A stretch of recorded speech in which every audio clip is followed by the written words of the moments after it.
ऐतिहासिक, दो अलग अलग ऐतिहासिक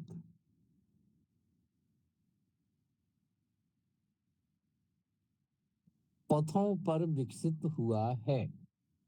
पथों पर विकसित हुआ है।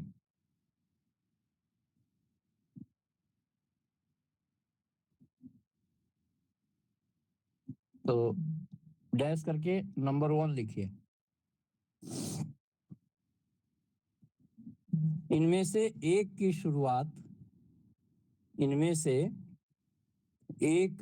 शुरुआत अंग्रेज गणितज्ञ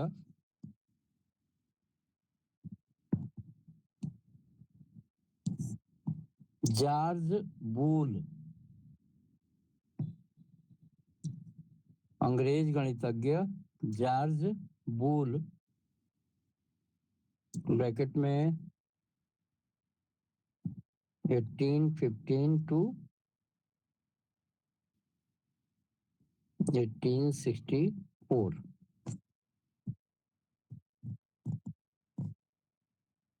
से हुई।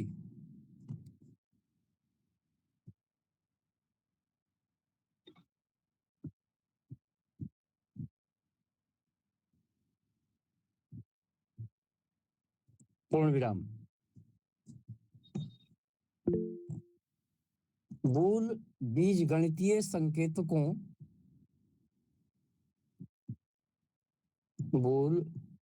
बीजगणितीय संकेतकों अलजेब्रिक नोटेशंस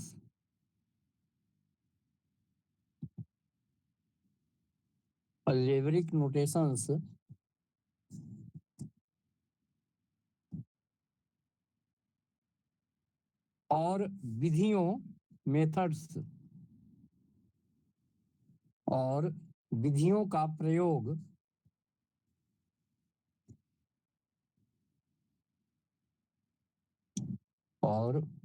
का प्रयोग पहले प्रतीकीकरण के लिए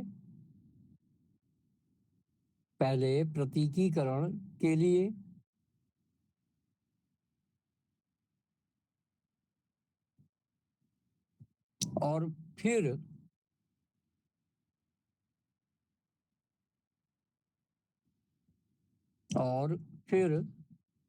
चौथी शताब्दी ईसा पूर्व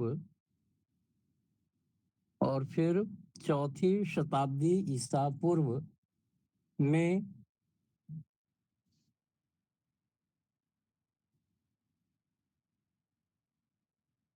अरस्तु द्वारा अध्ययन किए गए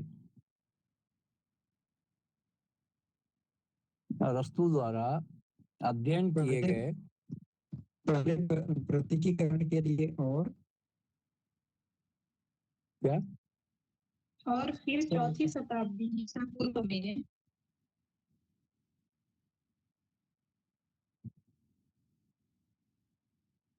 अरस्तु द्वारा अध्ययन किए गए युक्तियों को वैध ब्रैकेट में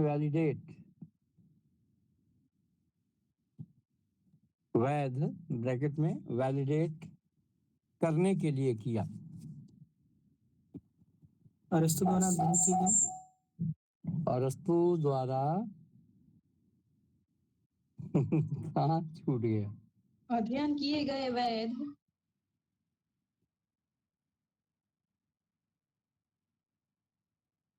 अध्ययन किए गए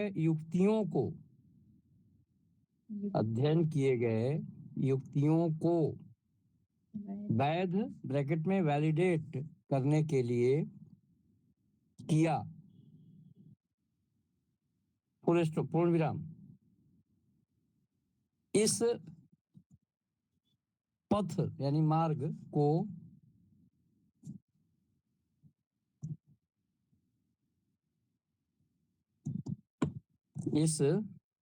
चाहे मार्ग को, हम लोग पथ को हिंदी में भी पथ बोलते हैं ना? Yes sir. क्यों? हाँ, इस पथ को परंपरागत कॉमा अगणितीय नॉन मैथमेटिकल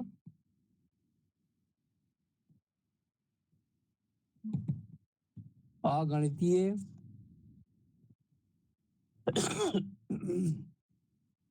प्रकार के युक्तियों पर प्रकार के युक्तियों पर गणितीय संकेतक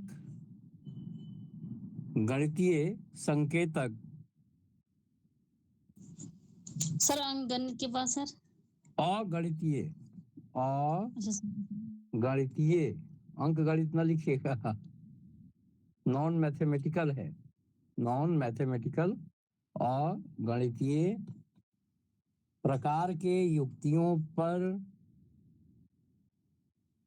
गणितीय संकेतक और विधियों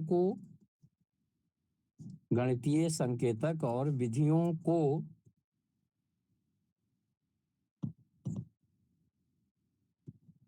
लागू करने के प्रयास के रूप में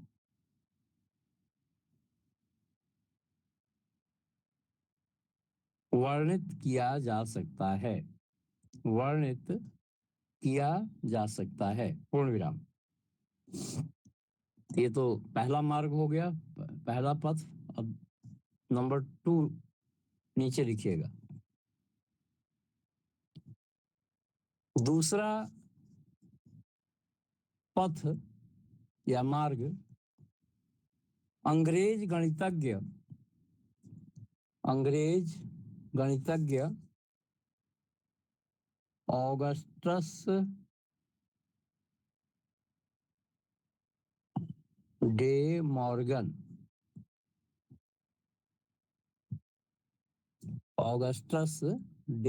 मॉर्गन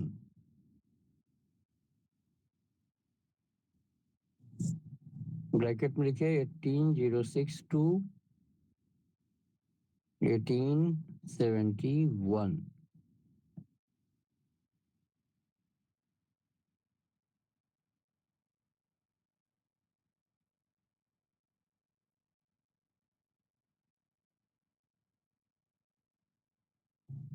और अमेरिकी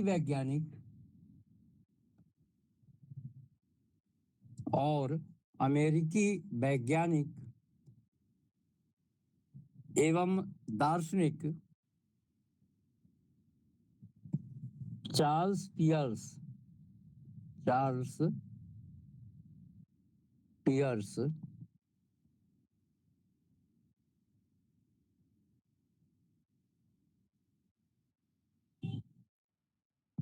1839 to 1914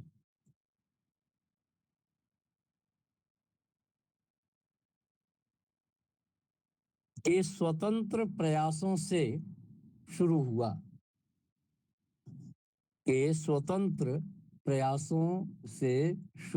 हुआ।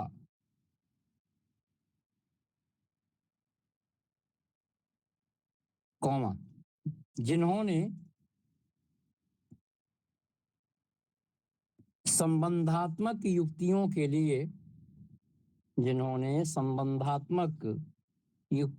लिए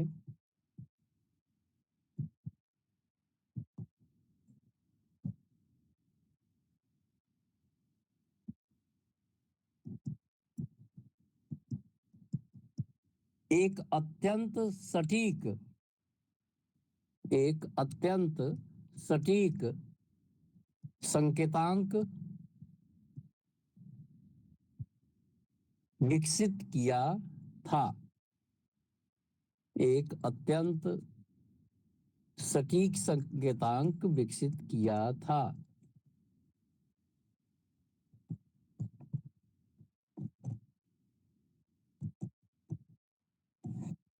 फुल स्टॉप। लिख लिए? जी सर। आगे लिखिए। पूर्ववर्ती तर्कशास्त्र ने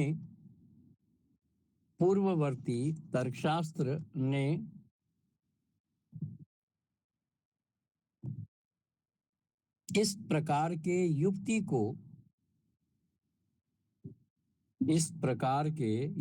को काफी हद तक नजरअंदाज कर दिया था। काफी हद तक नजरअंदाज कर दिया था।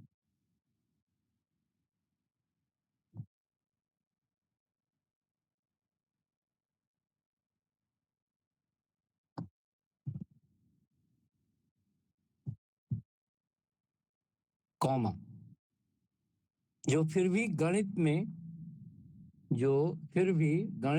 में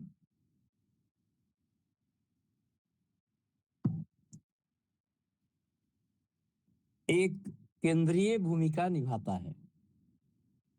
एक केंद्रीय भूमिका निभाता है। Full stop.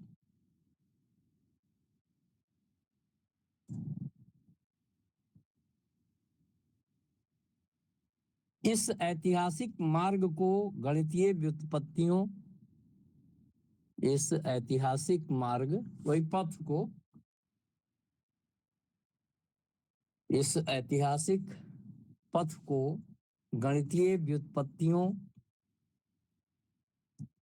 और प्रदर्शनों में गणितीय व्युत्पत्तियों और प्रदर्शनों में उपयोग के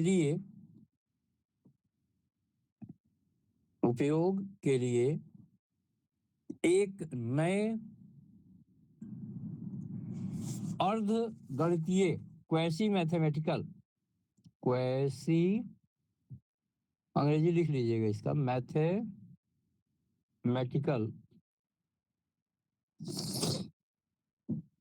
अर्ध गणितीय क्वैसी मैथमेटिकल प्रकार के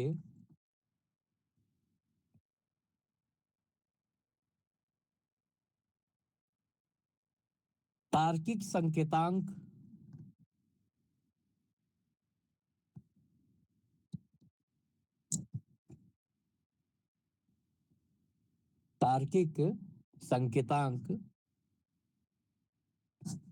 और विश्लेषणात्मक तकनीक के निर्माण के प्रयास के रूप में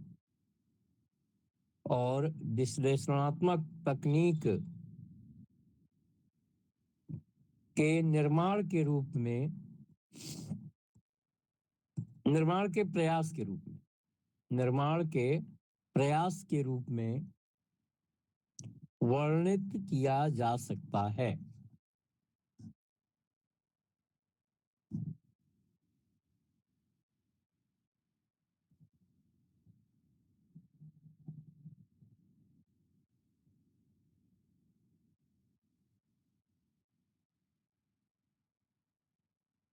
हो गया?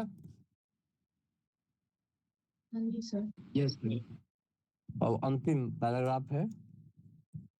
ये दोनों ऐतिहासिक पथ, पैराग्राफ चेंज करके लिखिएगा, ये दोनों ऐतिहासिक पथ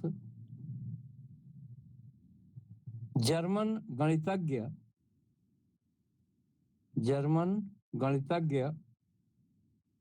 और दार्शनिक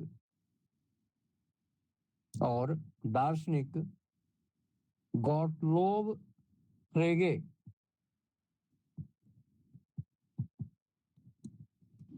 सर जर्मन गणितीय के बाद क्या बोले सर? जर्मन गणितज्ञ और दार्शनिक गॉटलोब फ्रेगे, जिसको कल हम लोगों ने समाप्त किया है, गॉटलोब फ्रेगे ब्रैकेट में 1848 टू 1925।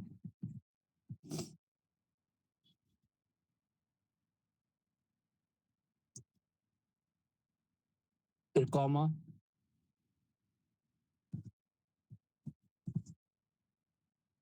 इटालियन लिखा दें या इतालवी लिखा दें? इटालियन का हिंदी इतालवी होगा, क्या लिखेंगे? कॉमा लगा के लिखना है, द इटालियन मैथमेटिशियन। इटालियन। तो इतालवी गणितज्ञ लिखेंगे या इटालियन गणितज्ञ लिखेंगे?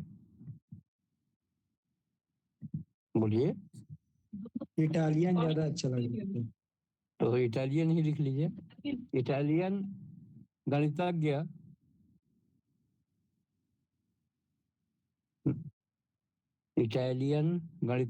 इटालियन मैथमेटिशियन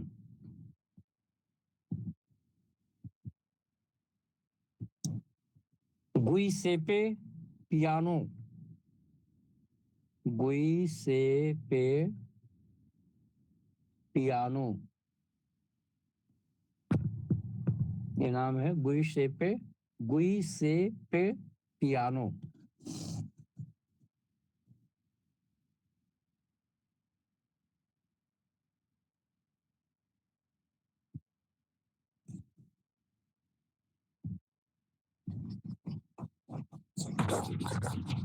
लिख लीजिए।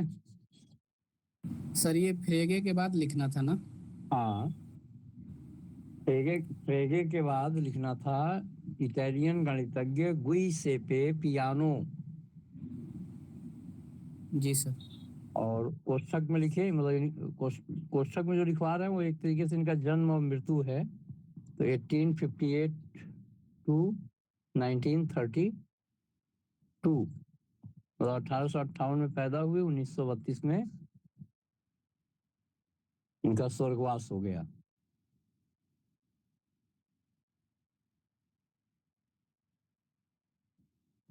और अंग्रेज दार्शनिक संक्षेप में A.N. व्हाइटहेड लिख लीजिए। A.N. व्हाइटहेड।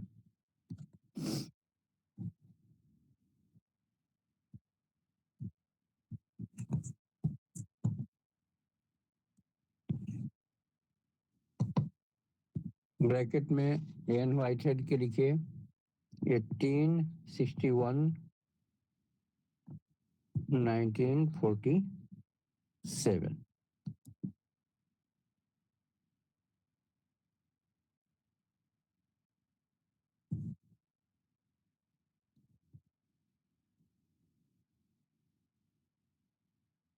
और बर्ट्रैंड रसेल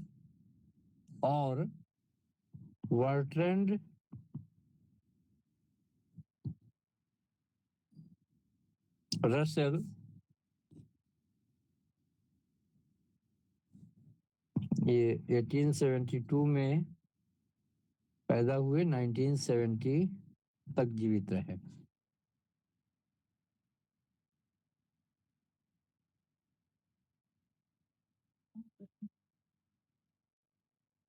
की उत्कृष्ट कृतियों में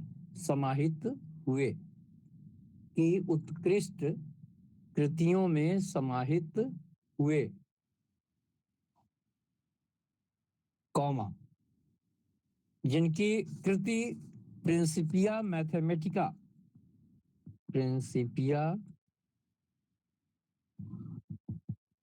मैथमेटिका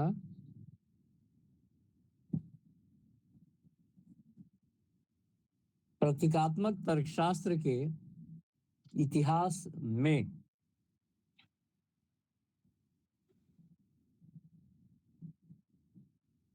एक महत्वपूर्ण मील का पत्थर साबित हुई।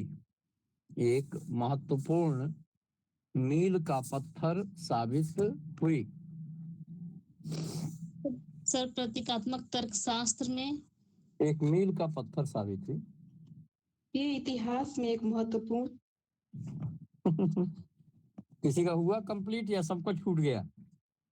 प्रतीकात्मक तर्कशास्त्र के इतिहास में एक महत्वपूर्ण मील का पत्थर साबित हुई। हाँ, तो आज आपका ये इंट्रोडक्शन समाप्त हुआ। जो मेन अब आइए, जो हम लोग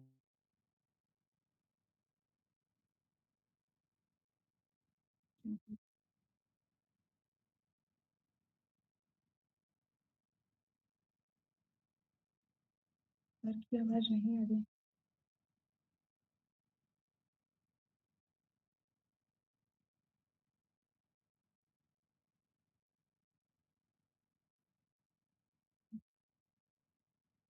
न्यूमेरिकल पढ़ना। सर बीच में आपकी आवाज कट रही थी सर। सर क्या आज नेटवर्क इशू है।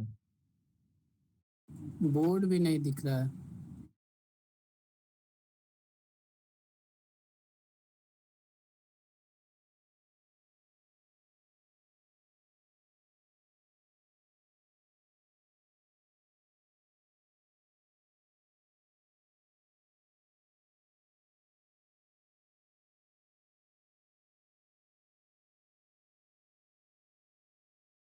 भानु सर को कॉल कर दीजिए।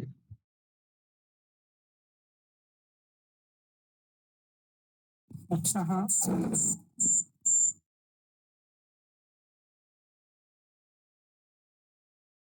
ज्वाइन है। हम्म।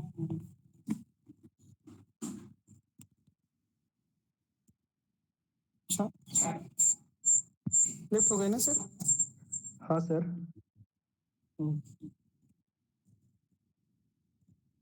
कॉल करना होगा क्या?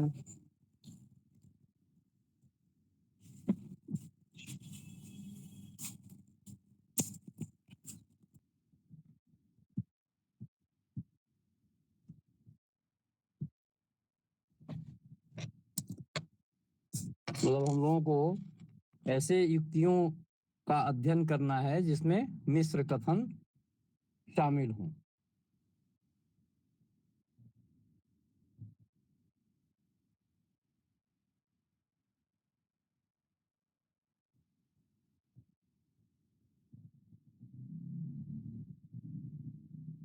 फिर कॉल आ गया लग रहा है। सर बोल रहे हैं आवाज नहीं आ रही सर की। नहीं बोल दी बोल।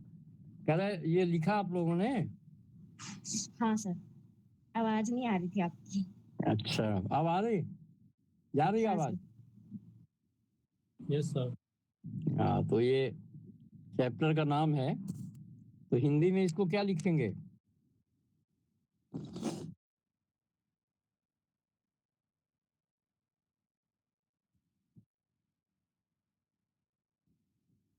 युक्तियों में शामिल मिश्र कथन। युक्तियों में मिश्र वाक्य, आर्गुमेंट कॉन्टेनिंग कंपाउंड स्टेटमेंट, आपके बुक में अध्याय 2 है। हाँ तो चलिए इसका पहला टॉपिक संक्षेप में बताएंगे, केवल निचोड़ बताएंगे आप लोगों को। बस 1 मिनट हम आ गए। युक्तियों में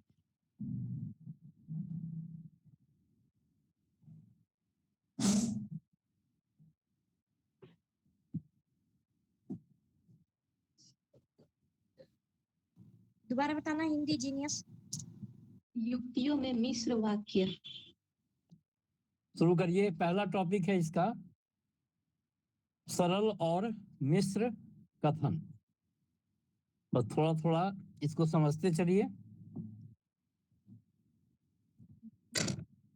इस चैप्टर का फर्स्ट जो पॉइंट है वो है simple and compound statement.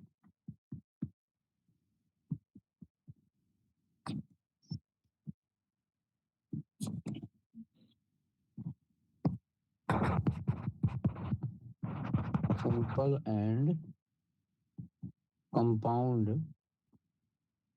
Statement.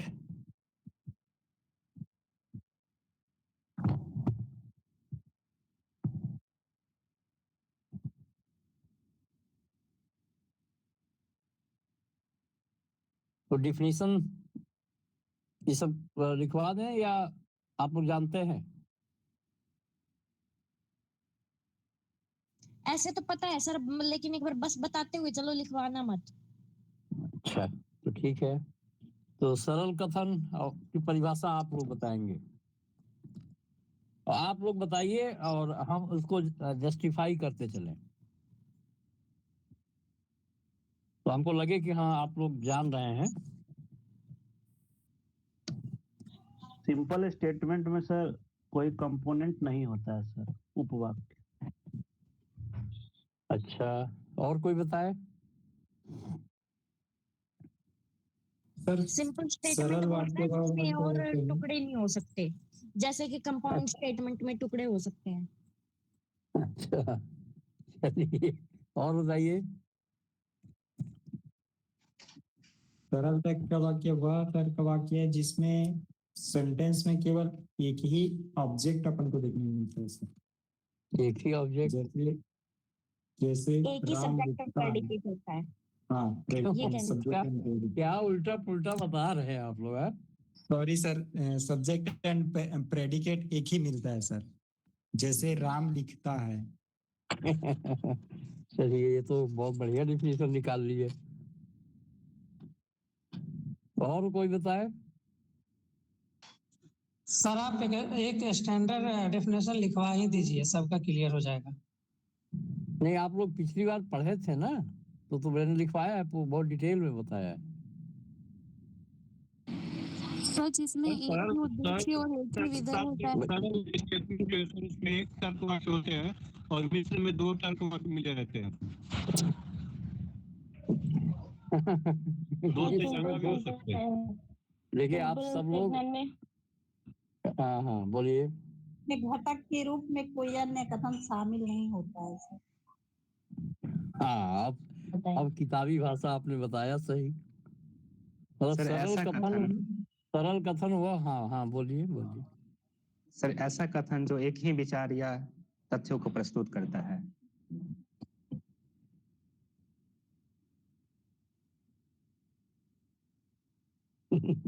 चलिए ठीक है। और कोई। सर जिसमें एक ही उद्देश्य और एक ही विधेय होते हैं। ये सब आप लोग अपने से बना लिए डिफिनीशन। नहीं सर, थोड़ा सा पढ़ा था। सिंपल स्टेटमेंट में तो खैर एक ही उद्देश्य विधेय होंगे, लेकिन अगर डिफाइन करना हो तो आप लोग जो बता रहे हैं भावार्थ तो सही जा रहा है। भावार्थ किसी का गड़बड़ नहीं है।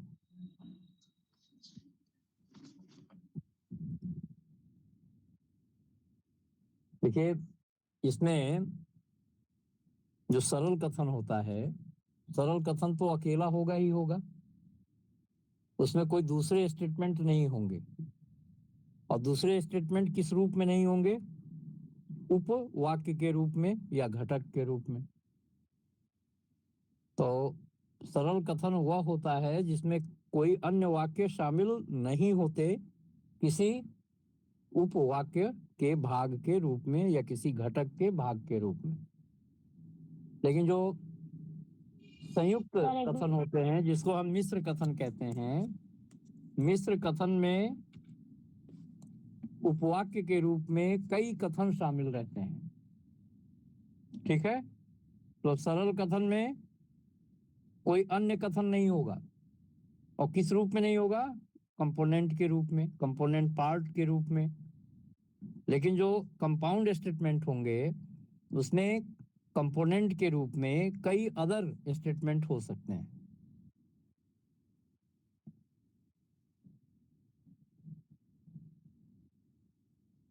तो ये है डिफिनीशन। आप लोग भी बता रहे थे, गड़बड़ नहीं था, लेकिन भाव जो लिखने का है उस तरीके से। अब जैसे हम कहते हैं कि सरल तर्कवाक्य हुआ है जिसके टुकड़े नहीं हो सकते, तो गलत नहीं है। एटॉमिक प्रोपोजिशन हो जाएगा नहीं ये? कुछ लोग मानते हैं ना? बताइए। हाँ जी सर। विटगेनस्टाइन से पढ़े होंगे आप लोग पहले से। जी सर जी। तो आप लोग बड़ा बढ़िया बढ़िया डिफिनेशन आज बताएं। क्या चीज?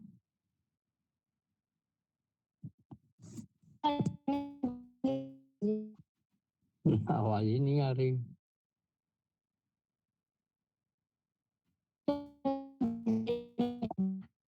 आवाज आ नहीं रही है। अच्छा चलिए, ये तो हो गया। कंपोनेंट का डिफिनीशन किसी को मालूम है? जो घटक हम लोगों ने प्रयोग किया यहाँ पे, कंपोनेंट या जिसको हम उपवाक्य कहते हैं या घटक कहते हैं, तो इसका डिफिनीशन किसी को पता है कंपोनेंट का?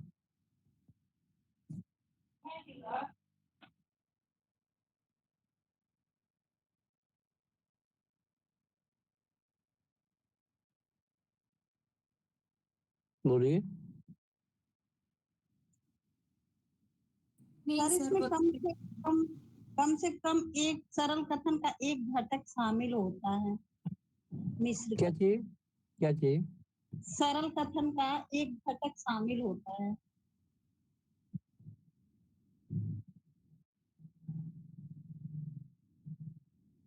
अच्छा, और कोई बताए?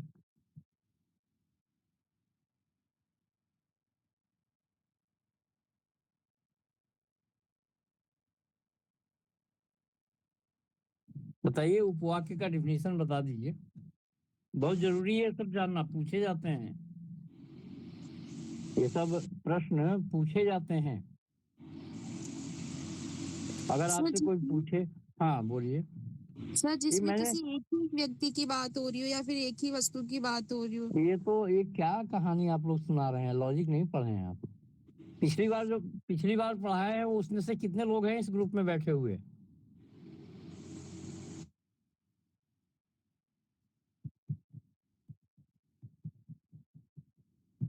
ये सब पूरा मैंने लिखवाया है, एक एक लाइन लिखवाया है।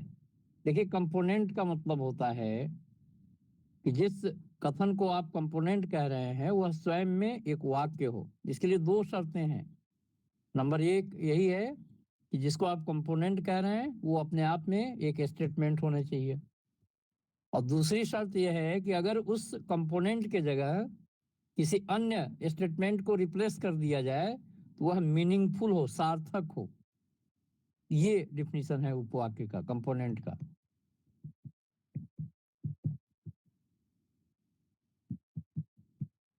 तो सर पुराने लोग तो कोई है नहीं, तो अपन एक बार फिर से नोट कर लें सर।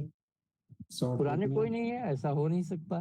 क्यों? सर कोई भी नहीं याद उठा रहे। बुक में सारा दिया हुआ है थोड़ा मनीष, बहुत तो बुक में भी है। हाँ ऑर्डर कर लीजिए। अरे बुक से मतलब नहीं है, पढ़ाया था मैंने इन सब चीजों को। सर जिनको पढ़ाया थे वो तो बोल ही नहीं रहे ना। इसका मतलब वो पढ़े नहीं थे, या पढ़े थे तो कॉपी सजा के अलमारी में रखे हैं। उन लोगों को तो बोलना चाहिए ना। क्वेश्चन चलिए, प्रैक्टिकल। अच्छा एक सुनिए, एक काम करते हैं, बहुत डिटेल तो नहीं कराएंगे, लेकिन जो मेन चीज है आप लोग भी नोट कर लीजिए, ठीक है?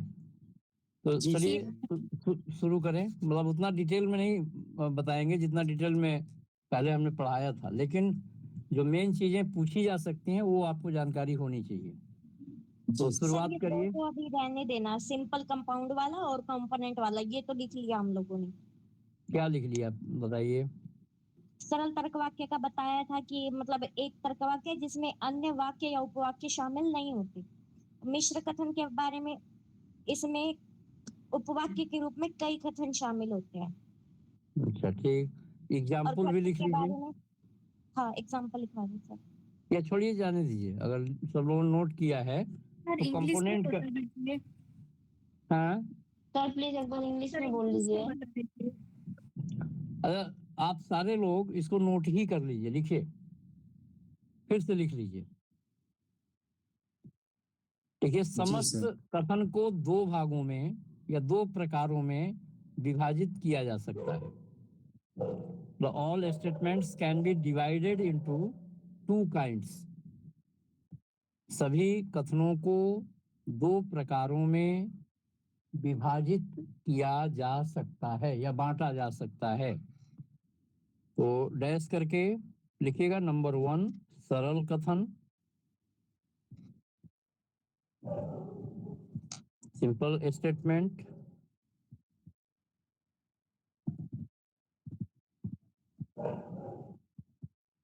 और सेकंड है मिश्र कथन।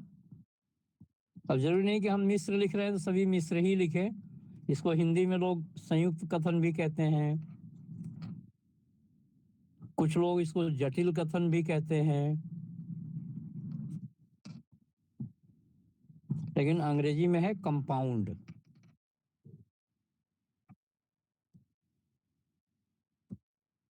कंपाउंड की स्पेलिंग सही गड़बड़ है, POUND होगा ना? ये सब ठीक है। ये दो तरह के स्टेटमेंट को, तो जितने भी स्टेटमेंट है उसको सिंबॉलिक लॉजिक में दो ही भागों में बांटा गया। तो पहला तो हो गया सिंपल स्टेटमेंट और दूसरा हो गया कंपाउंड स्टेटमेंट। अब सिंपल स्टेटमेंट को डिफाइन एक लाइन में परिभाषित कर लीजिए। बोले यस सर। तो देखिए, एक सरल कथन वह है, एक सरल कथन वह है जिसमें उपवाक्य के भाग के रूप में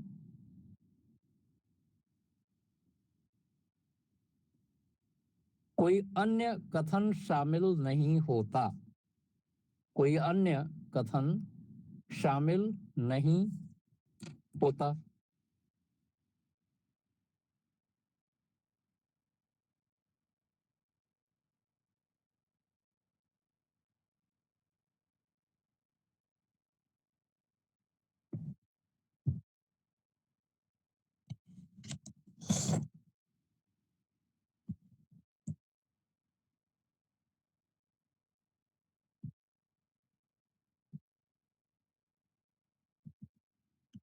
उदाहरण भी लिख लीजिए, समझने के लिए ठीक रहेगा।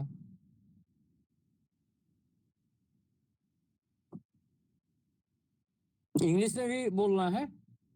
यस सर, हम वेट करते हैं। जी सर। लिख लीजिए, a simple statement is, a simple statement is one that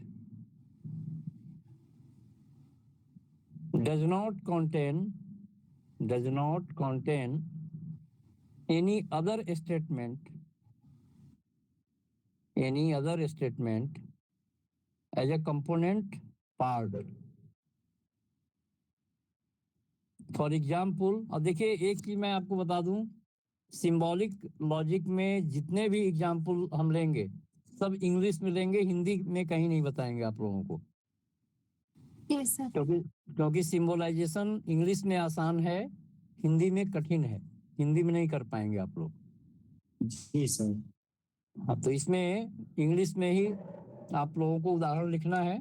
तो अब जो एग्जाम्पल लिखेंगे सरल का, सिंपल स्टेटमेंट का, वो सभी लोग नोट कर लीजिए। फॉर एग्जाम्पल देखिए,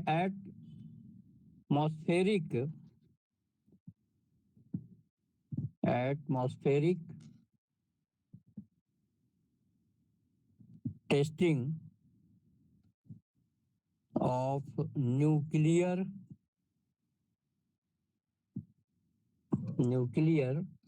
weapons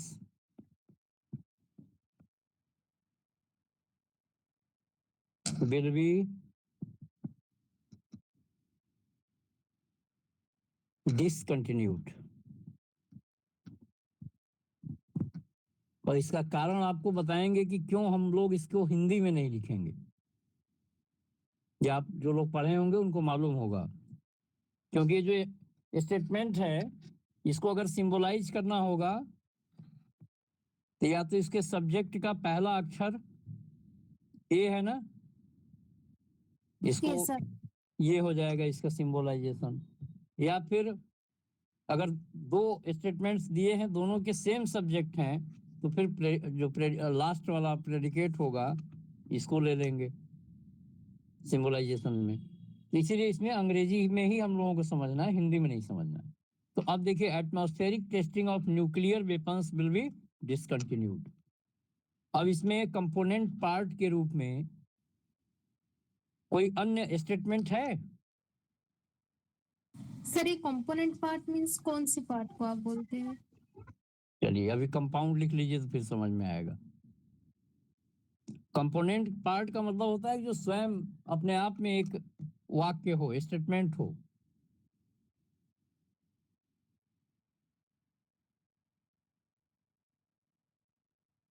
ये तो एक ही वाक्य है ना।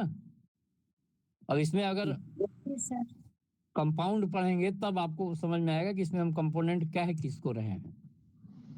सर उसमें ऐसा तो नहीं है कि जोड़ता हो, जैसे जोड़ के कोई एंड और इसका इस्तेमाल करके और फिर। हाँ, वो तो होगा ही तभी। हाँ, तभी तो बनेगा कंपोनेंट। जी जी। इसीलिए तो सिंपल स्टेटमेंट में कोई कंपोनेंट नहीं है। चलिए अब हेडिंग डालिए, संयुक्त कथन या मिश्र कथन, कंपाउंड स्टेटमेंट। अब हेडिंग डाल दीजिए।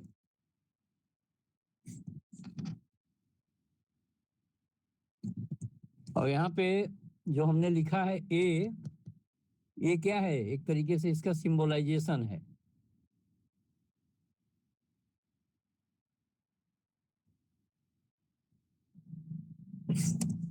चलिए कंपाउंड का डिफिनीशन लिख लीजिए।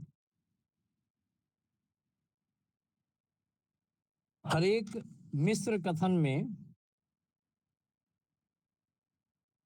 उपवाक्य के अंग के रूप में, उपवाक्य के अंग के रूप में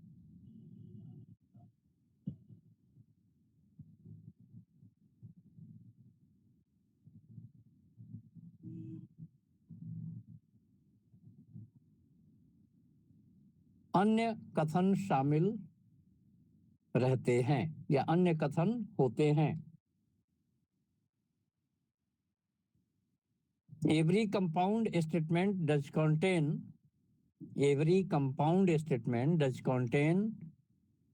another statement as a component part. Every compound statement does contain another statement as a component part. इसका मतलब ये हो गया कि जो भी मिश्र कथन है, संयुक्त कथन है, उसमें अन्य कथन भी शामिल होते हैं किसी घटक के अंग के रूप में या कंपोनेंट पार्ट के रूप में। तो उदाहरण के लिए अब लिखिएगा, फॉर एग्जाम्पल। एक बार रिपीट कर दीजिए इंग्लिश में। हिंदी या अंग्रेजी? इंग्लिश। अब देखिए इस समय पढ़ा रहे हैं, फोन जरूर आएगा। लिखिए every compound statement, every compound statement does contain. Simple में क्या था कि डज नॉट कंटेन, इसमें है डज कंटेन। जी sir. Another statement as a component part, as a component part. Board चला गया या है? आधा है सर। आधा हो गया है सर। और जो लिखे थे वो भी चला गया। अब फोन उठाते तो फिर डिस्कनेक्ट हो जाता। अरे कहाँ, फिर यही खुल गया। बोर्ड कहाँ गया? सही है, आधा है। अब हो गया सर, सही है। चलिए अब उदाहरण लिखिए, फॉर एग्जाम्पल। तो वही फिर हम सोचे थे नहीं लिखना पड़ेगा, लेकिन अब फिर से atmospheric testing of nuclear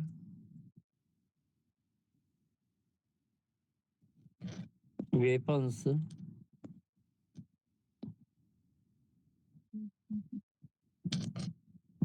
will be discontinued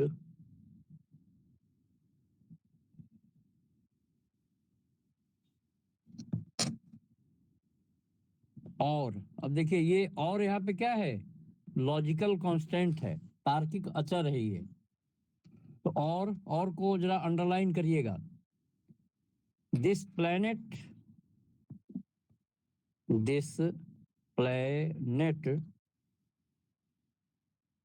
will become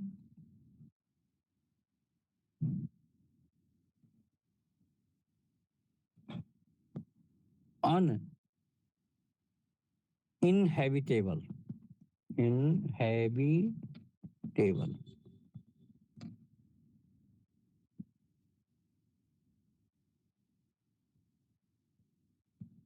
अब इस उदाहरण को आप लोग ध्यान से देखिए।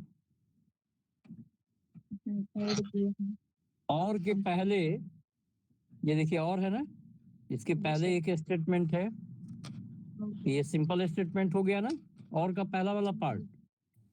सर। और के बाद भी देखिए एक स्टेटमेंट है, ये भी सिंपल स्टेटमेंट है ना? Yes sir. इस स्टेटमेंट में 2 सिंपल स्टेटमेंट हैं, ठीक है? Yes sir. अब इसमें जो आप कह रहे हैं कि कंपोनेंट क्या होगा,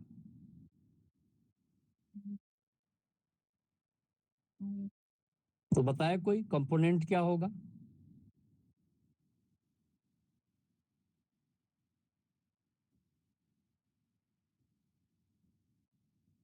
ये दोनों कंपोनेंट हैं और दोनों और से जुड़े हुए हैं। हाँ, तो पहला भी कंपोनेंट है, या बाद वाला भी कंपोनेंट है। क्यों है?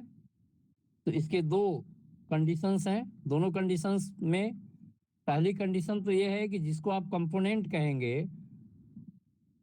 या जो कंपोनेंट पार्ट है इसमें, उस कंपोनेंट पार्ट को कह रहा है कि स्वतः में एक कथन होना चाहिए, मतलब the part must be A statement in its own right. ये पहली कंडीशन है।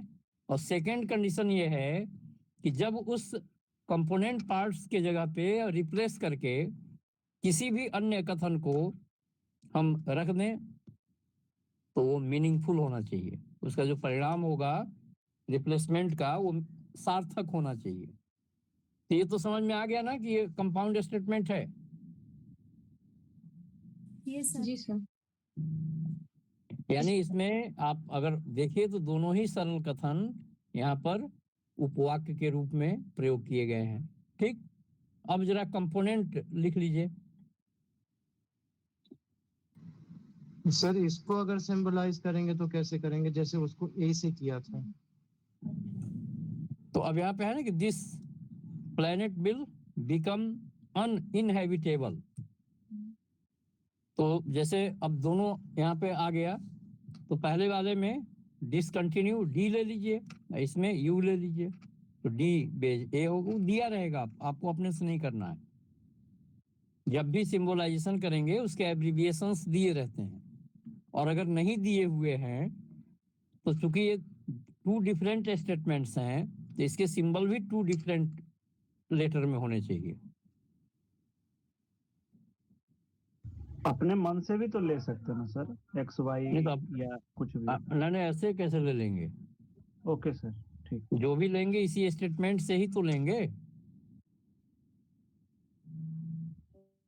जैसे एक उदाहरण और लिखिए, एक लिखिए कंपाउंड का ही, आप लोगों ने पढ़ा होगा, Charlie's neat and Charlie's clean. अब बताइए अगर इसको सिंबलाइज करना हो तो हम क्या करेंगे, कैसे करेंगे? इसका सिंबलाइजेशन क्या होगा?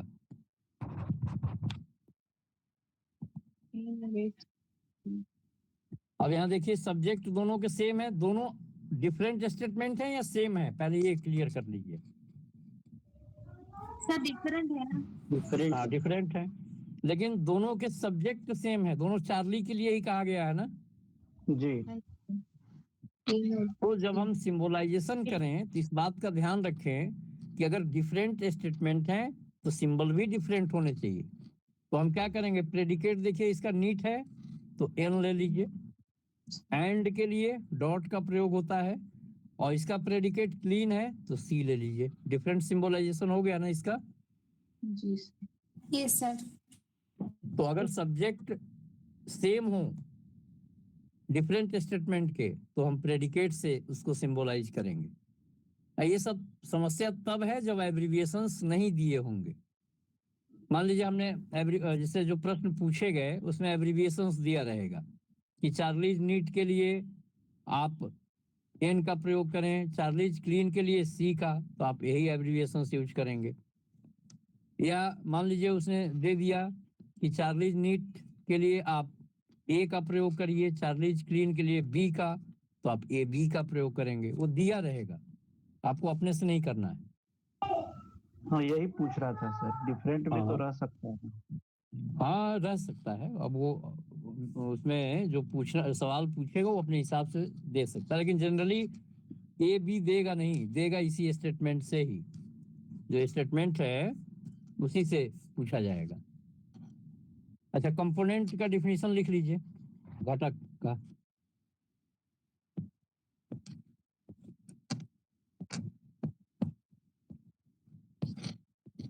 तो नंबर 1 लिख लीजिए।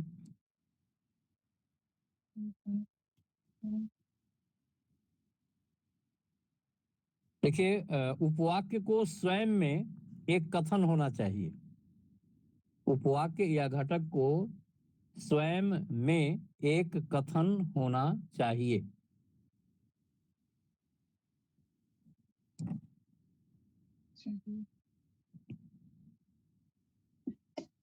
इंग्लिश में लिखना हो तो लिख सकते हैं, component part must be a statement. हाँ बोलिए सर, एक बार रिपीट कर दीजिए ना हिंदी वाला। क्या बोले हैं, हिंदी में बोल दीजिए। वाक्य को स्वयं में एक कथन होना चाहिए। हाँ, और इंग्लिश में लिखना हो तो लिखिए, component part must be a statement. Component part must be a statement in its own right.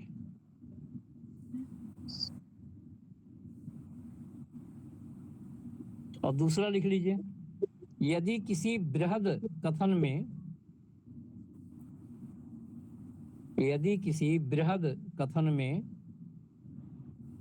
किसी अन्य कथन से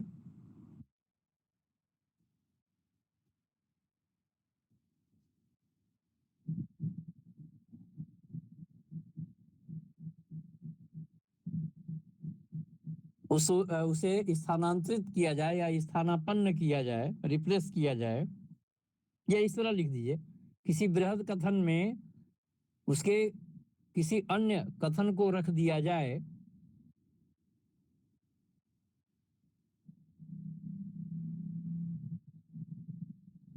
तो प्रतिस्थापित भाग को सार्थक होना चाहिए, या उसके स्थान पे जो भी स्टेटमेंट आपने रखा है वो मीनिंगफुल होना चाहिए।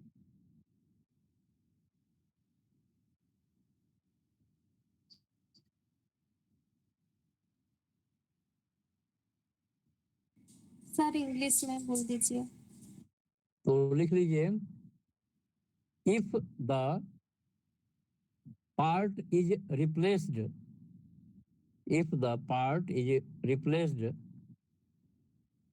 in the larger statement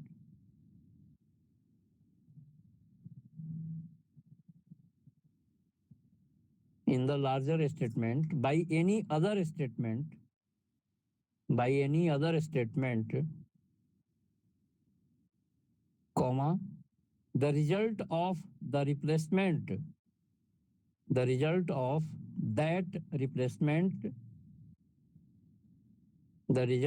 that replacement must be meaningful। यानी कोई लार्जर स्टेटमेंट दिया हुआ है, उसके किसी भाग को किसी अन्य कथन से आप रिप्लेस कर रहे हैं, तो उस रिप्लेसमेंट को, मतलब उसकी जगह पे जो आपने रखा है, उसे सार्थक होना चाहिए, मीनिंगफुल होना चाहिए।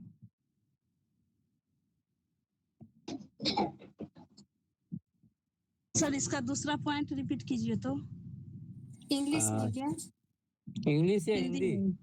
हिंदी सर। हाँ, हिंदी में लिख लीजिए, यदि किसी बड़े कथन में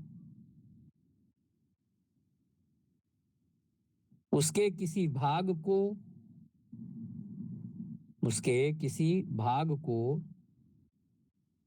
किसी अन्य कथन द्वारा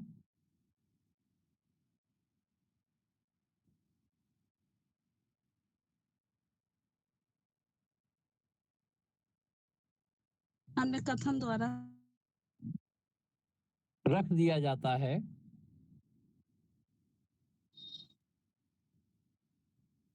तो वह स्थानांतरित भाग सार्थक होना चाहिए, या उस स्थानांतरित भाग को सार्थक होना चाहिए, मीनिंगफुल होना चाहिए।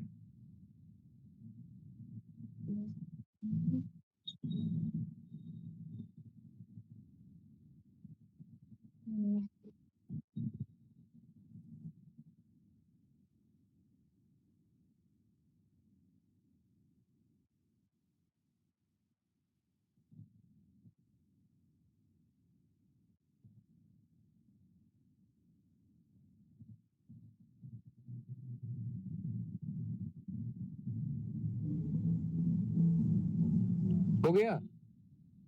यस सर, हो गया। तो बस आज इतना ही रखिए।